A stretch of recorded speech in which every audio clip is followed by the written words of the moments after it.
ফুচকা যে খাও, বাইরের ফুচকা খাইলে তো পেট খারাপ করে।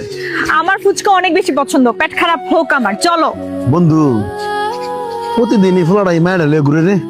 এরকম একটা সুমাল ফুলার লগে এরকম একটা মাইয়া।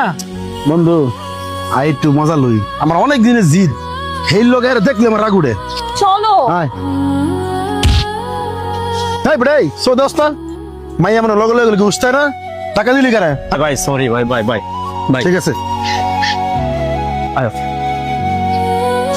কিরে ধাক্কা দিলাম আমি, হ্যাঁ দি কিন্তু কইলো না, হ্যাঁ দি উল্টা সরি কইতে চাং করে। ফুলাটা মনে ভালা রে, একবারে সরল সুজা। অন্য ফুল হইলে রাইগে গেলে কইলে উল্টা আর সরি কয়ে গেছে। কাজটা আমার ঠিক করি না রে, নিজের কাছে নিজে শুরু লাগতেছে। দাঁড়াও, তুমি এরকম বিড়ালের মতো চলে আসছো কেন? আমি নিজের চোখে দেখছি ওই লোক তোমাকে ইচ্ছা করে ঢাকা দিছে, আর তুমি এটার প্রতিবাদ না করে চলে আসছো।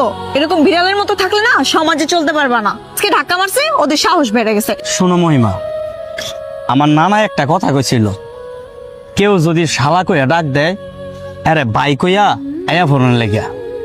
এখন এরা ধাক্কা মারছে, আমিও যদি ধাক্কা মারতাম তাইলে এনে একটা ঝগড়া হইতো।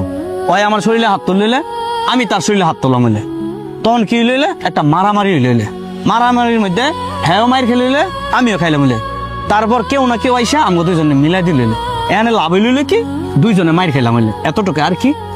ভাবছিলাম কি আর হইলো কি। আমার মনে হয় কি ফুলাটার কাছে গিয়া সরি কইলে ভালোই হইব। বড় ভাই ঠিকই কইছেন, এমন মানুষ আর আমি দেখি নাই। বন্ধু আয় যাইতেছে গা। ভাই দাঁড়া। ভাই আবার কি কোনো ভুল করলাম? না ভাই, আপনি ভুল করেন নাই, ভুল আমরা করছি, সরি ভাই। ভাই সরি বলার কি আছে, আপনাকে মন চাইছে আমার সাথে ধাক্কা খাইতেন, ধাক্কা খাইছেন, সমস্যা নাই ভাই। ঠিক আছে ভাই, তাইলে যাই। হ্যাঁ ঠিক আছে ভাই, ভালো থাকবেন।